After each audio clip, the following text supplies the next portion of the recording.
A pregação sem prática é um dos pecados mais mortais. Por exemplo, a passagem bíblica, tão fundamental para todo o ensinamento espiritual, exceto que o Senhor edifique a casa, trabalham em vão aqueles que a edificam. É uma bela citação, mas permanece apenas uma pregação até que, e a menos que, seja entendida e praticada. Se eu tentasse ensinar a verdade humanamente através dos livros, das aulas ou mensagens gravadas, isso resultaria apenas em fracasso.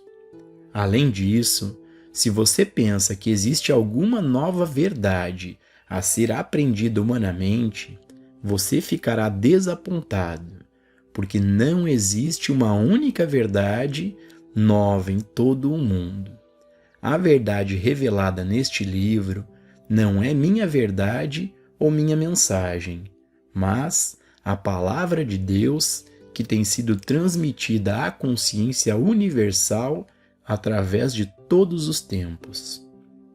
Essa palavra de Deus já está incorporada em sua consciência, e esta verdade, que já é a sua consciência, está agora sendo revelada a você dentro de você. A menos que Deus seja minha consciência, não haverá verdade se expressando através de ou como eu. E mais, a menos que Deus seja a sua consciência, você não compreenderá a verdade que está sendo apresentada. Mas, como Deus é a consciência universal e como Deus é minha consciência, a verdade está se expressando como este livro. Deus se expressando e revelando a si mesmo.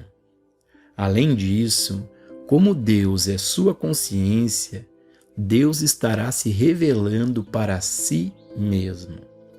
A consciência estará expressando sua verdade para si mesma. A verdade não passará de mim para você e não passará de Deus para você. Toda a atividade da verdade acontecerá na única consciência, a consciência de mim, que é a consciência de você. O propósito deste ensinamento é trazer à luz a verdade do ser. Mas ninguém pode colocá-lo em prática por você, a não ser você mesmo. E o progresso que você fizer dependerá do que você absorver daquilo que está sendo desdobrado e revelado nestas páginas. Portanto, em alguma medida, você deve começar a usar o que é dado, capítulo por capítulo, a fim de assimilar as lições mais avançadas. Isto não é diferente de ter lições de piano ou qualquer outro tipo de lição. Você vai ao seu professor e toma uma lição, mas se não praticar, não receberá nenhum benefício de outra lição do dia seguinte.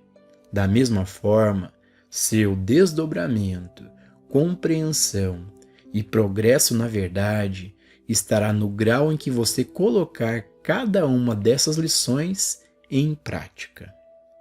Esta verdade não tem nada a ver com uma pessoa humana chamada de professor, mas apenas com um ensinamento ou revelação.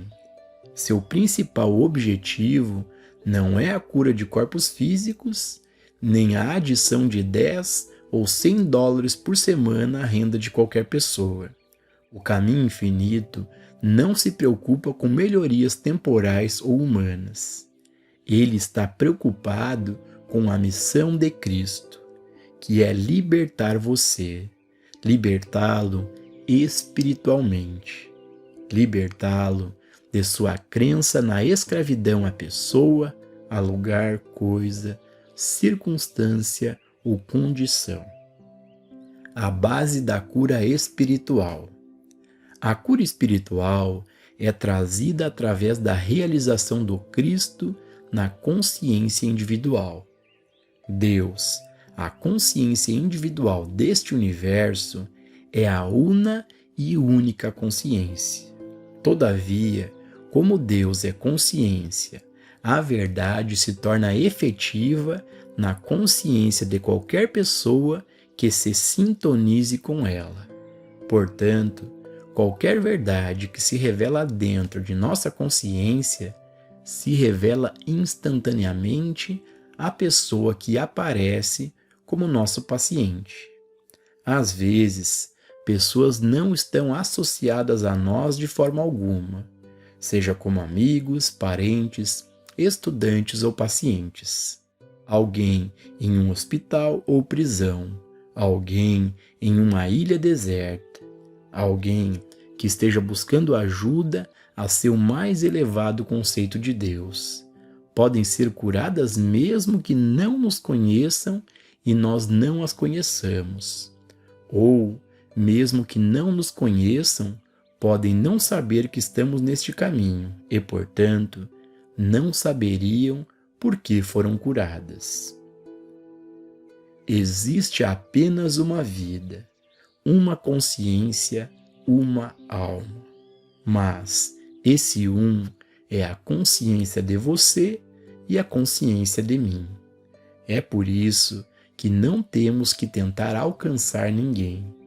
Quando estamos nessa unidade consciente, nos tornamos tão parte um do outro que o que se pensa sobre a verdade ou Deus, o outro está ouvindo, mas nenhuma transparência de pensamento está envolvida e não deve ser interpretada assim. Não somos um em nossa humanidade, somos um em Cristo. E tudo o que está sendo transmitido é a ideia divina que flui na consciência. Por esta razão, aqueles que estão conscientes do princípio de um poder nunca precisam se preocupar em sofrer com os pensamentos de outras pessoas. Todo o sofrimento na Terra é o produto da crença universal em dois poderes. E, portanto, a harmonia universal só será restaurada quando Deus for revelado como onipotência.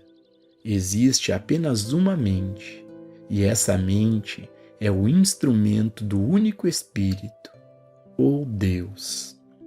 O pensamento humano, que é o produto de uma mente inconsciente de sua própria função como instrumento de Deus, nunca se eleva mais alto do que a pessoa cuja mente está ocorrendo.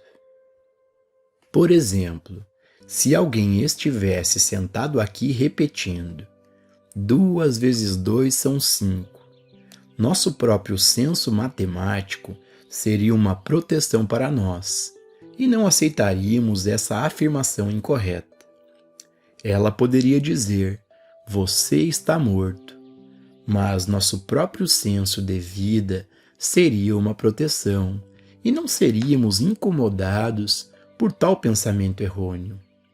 Em algumas formas de prática mental, foram realizados experimentos que provam que um indivíduo não pode ser induzido a fazer nada que viole sua própria integridade, a menos que seja por sua própria escolha consciente.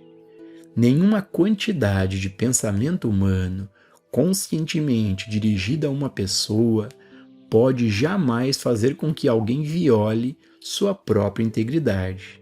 E, portanto, quando alguém faz algo errado, é porque ele próprio está violando conscientemente seu próprio senso do que é correto. Tudo isso está dentro do seu próprio ser.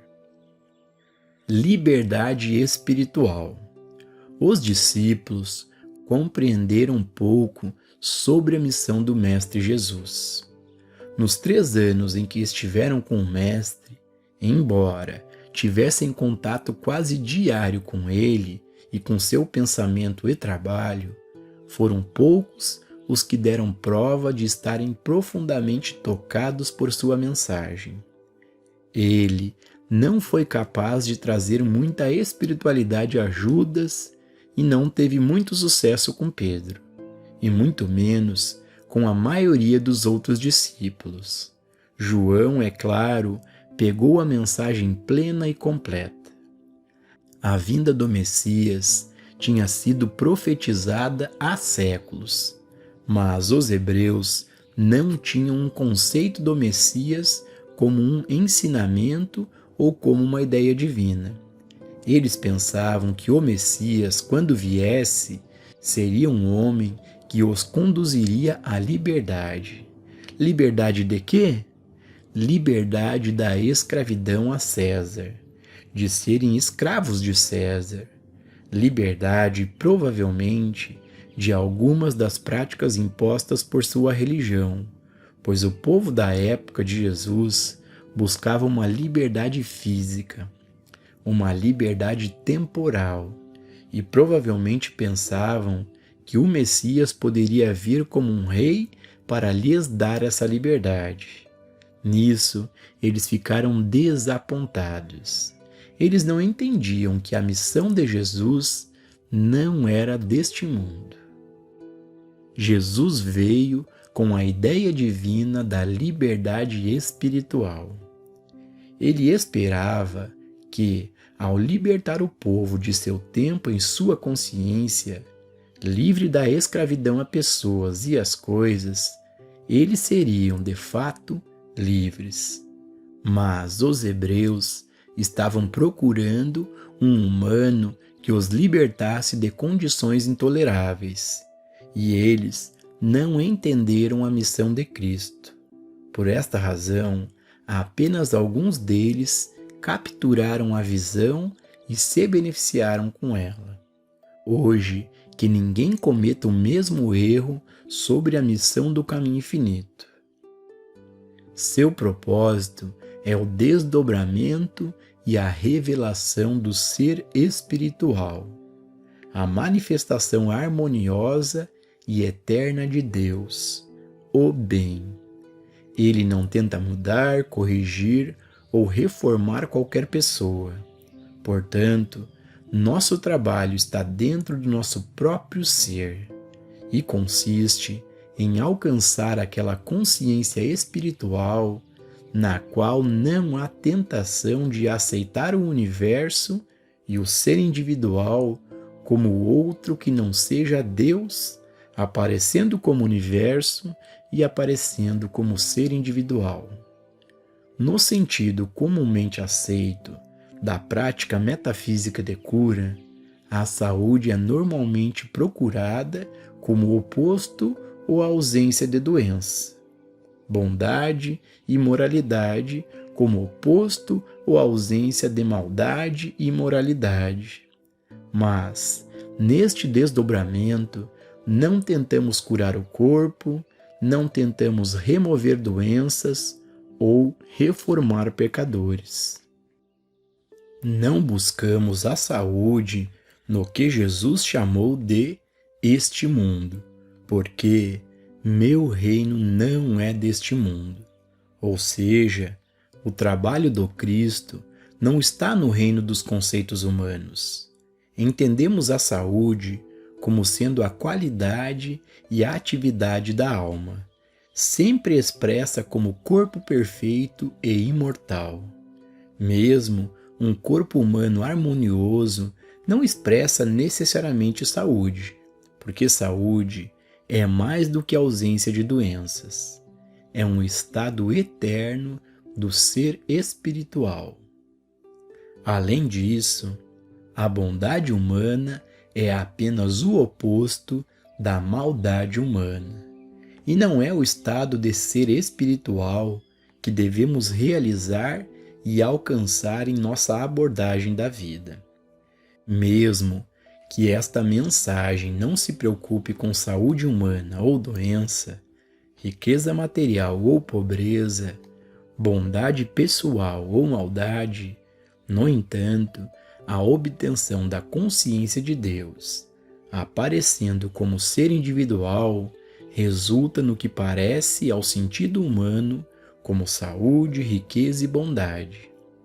Estes, entretanto, representam os conceitos finitos dessa harmonia espiritual que, na verdade, está sempre presente. Quando não estivermos mais presos à crença de que não somos escravos de alguma pessoa ou circunstância e, quando não formos mais escravos do dinheiro, seremos verdadeiramente livres para sempre. Então, não fará diferença para nós que tipo de sistema político ou econômico existe em nosso mundo. Seremos abundantemente providos de qualquer forma de suprimento que seja necessário sobre a forma particular de governo sob o qual estivermos vivendo. E, se estivéssemos na prisão, ainda seríamos livres. Seríamos como aquelas pessoas de antigamente que diziam: me prender você não pode, meu corpo você pode colocar na prisão, mas não a mim. A mente ou consciência não pode ser confinada. Não pode ser confinada a uma sala ou a uma cadeira. A mente pode vaguear à vontade e pode ser treinada para se elevar acima do seu sentido corpóreo, como realmente estar neste mundo com a sensação de estar livre do corpo, embora nós não deixemos o corpo. Não é possível deixar nosso corpo, porque nosso corpo e nós somos um. Mas podemos deixar o sentido corpóreo dele e sermos tão livres espiritualmente que não estamos confinados nem ao tempo nem ao espaço. Isso é o que acontece quando obtemos nossa liberdade espiritual. Nessa liberdade espiritual, superamos todo o senso de limitação. Por exemplo, não deixamos de usar dólares, mas não nos preocupamos com eles. Os dólares virão, e mesmo que continuemos a usá-los, não seremos mais limitados ou confinados pelo conceito de que os dólares constituem o suprimento.